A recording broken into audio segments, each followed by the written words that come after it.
বাস টার্মিনাসে সমাজ বিরোধীদের দৌরাত্ম্য ভারতীয় মজদুর সংঘের নাম করে তোলাবাজি, হুমকি এবং চালকদের মারধর করার অভিযোগ।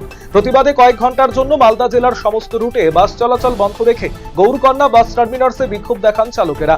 এই মর্মে ইংলিশ বাজার থানায় একটি অভিযোগও দায়ের করা হয়েছে।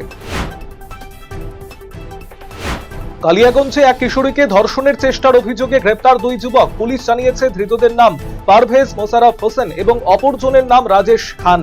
এই ঘটনায় ধৃতদের শনিবার রায়গঞ্জ জেলা আদালতে পেশ করে পুলিশ। অপরিকল্পিত ডিভাইডারের কারণে বাড়ছে দুর্ঘটনা। এই মর্মে শনিবার ইসলামপুর ট্রাফিক গার্ড অফিসে ডেপুটেশন প্রদান বিজেপির। এই ঘটনায় ইসলামপুর পুরসভা কর্তৃপক্ষের বিরুদ্ধে সরব হয়েছেন তারা। সারা রাজ্যের প্রতিটি জেলার প্রতিটি ব্লক এবং পুরসভা এলাকায় কিভাবে অনলাইনের মাধ্যমে স্বগণনায় অংশ নেবেন তার প্রশিক্ষণ শুরু হয়েছে। অন্যান্য জায়গার মতো হেমদাবাদ ব্লকের সাধারণ মানুষ কিভাবে অনলাইনে স্বগণনা করবেন, কিভাবে মোবাইলের সরকারি অ্যাপে জনগণনায় তাদের স্বগণনা, তা নিয়ে শনিবার জনগণনার সেলফ এনুমারেশন শুরু হলো হেমদাবাদ বিডি অফিসে। এদিন দুপুরে হেমদাবাদে স্বগণনা কর্মসূচি শুরু হয়। করণদিঘি কিষাণ মান্ডিতে রাজ্যের উত্তরবঙ্গ উন্নয়ন এবং আইন প্রতিমন্ত্রী বিরাজ বিশ্বাসের জনতার দরবার অনুষ্ঠিত হলো।